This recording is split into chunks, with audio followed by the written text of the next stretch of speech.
Olá pessoal, tudo bem? Dedico este vídeo a todas as minhas turmas de oitavos anos e também das turmas de educação de jovens e adultos. Aqui é o professor Edeno Maciel, leciono Geografia. Hoje nós vamos falar sobre um tema bastante interessante, muito cobrado, muito divulgado e muito visto nos livros de Geografia dos oitavos anos, que é a questão do processo de regionalização e divisão dos países do norte e dos países do sul. Pois bem, nós sabemos que o nosso planeta, o nosso mapa mundi em si, ele é bastante variado. São mais de 200 países, são mais de 4 oceanos e mares, muito mais. E são em torno entre 5 e 6 continentes.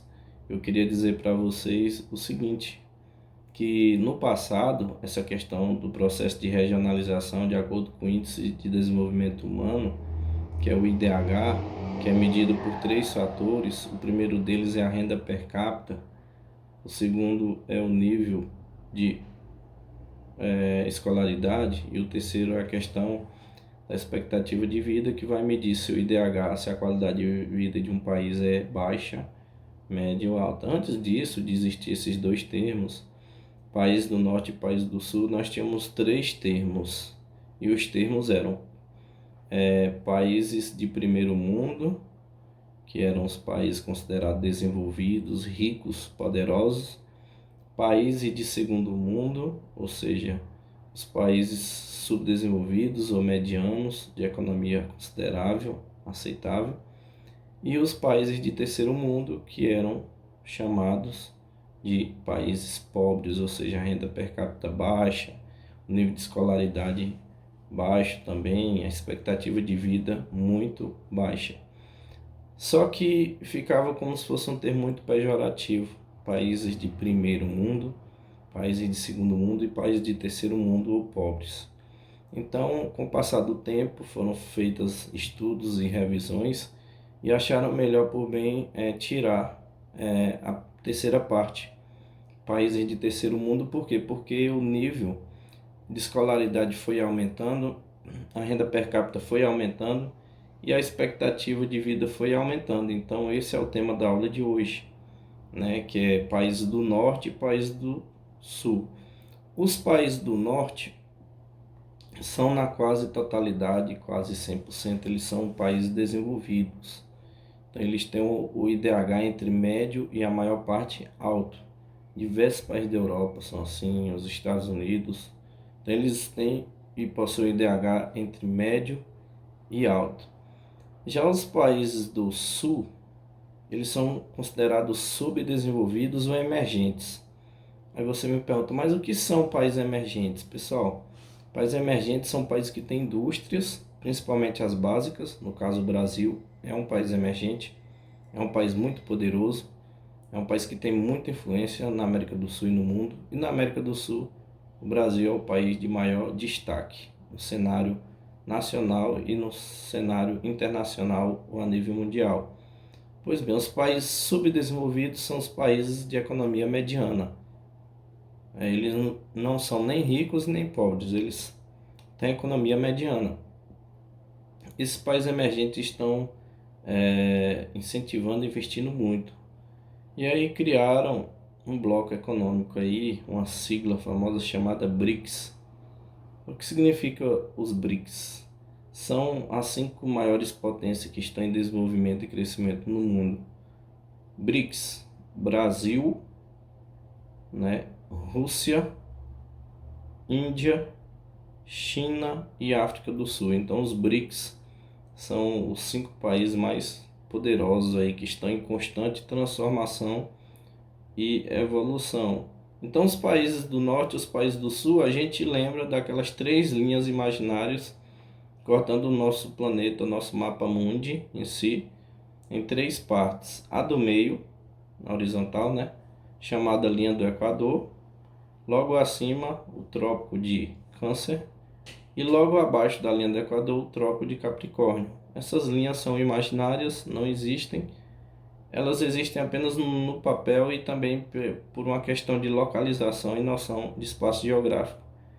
Em geografia a gente tem que ter a referência, a gente tem que ter um ponto de referência, porque tendo um ponto de referência fica mais fácil não se perder, fica mais fácil localizar e fica mais fácil você ter a noção do tamanho do espaço.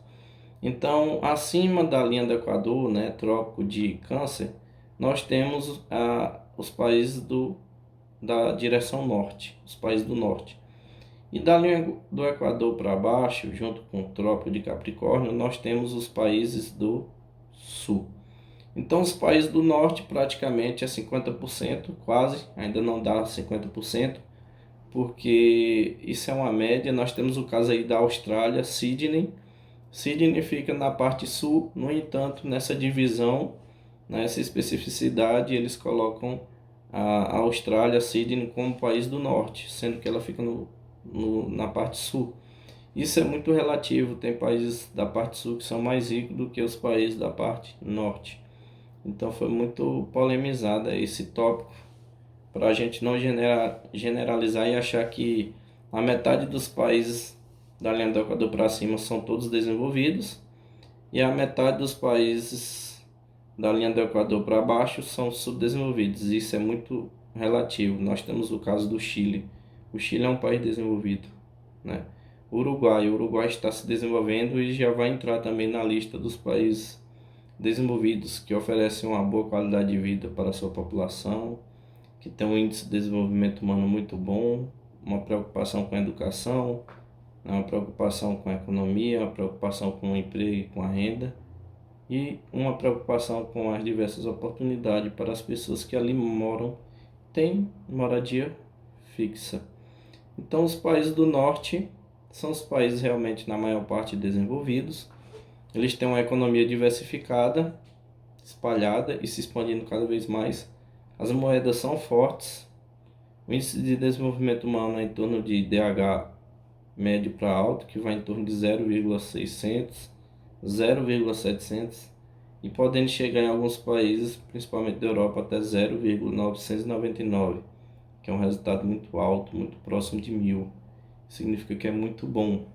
E nós temos os países do sul, que são os países subdesenvolvidos, que ainda precisam melhorar muita coisa, precisam melhorar a questão da visibilidade da economia, precisa diminuir a desigualdade, a pobreza, precisa diminuir a quantidade de crianças que estão na rua ou que foram abandonadas, diminuir a violência, diminuir a corrupção, porque o dinheiro do contribuinte tem que ir direto para aquela pasta, seja educação, seja saúde, seja segurança. Então os países do sul ainda têm muito que aprender com outros países. E é isso, para vocês terem a noção do tamanho, da importância e da genialidade da disciplina de geografia. Nós temos o caso aí do país do norte, os Estados Unidos, que é muito poderoso e rico. E nós temos, em relação aos países do sul, o Brasil, que é um país democrático, que está crescendo muito. Lembrando que tem diversos desafios para que a gente possa melhorar cada vez mais. Mas esses dois perfis se encaixam aí no IDH baixo, médio e alto. No caso dos países subdesenvolvidos, é em torno de IDH baixo, né? E IDH médio, que vai dar em torno de 0,400 até 0,700. Então é uma diferença muito grande. É isso, pessoal. Um abraço, fiquem com Deus, façam as anotações. Até mais.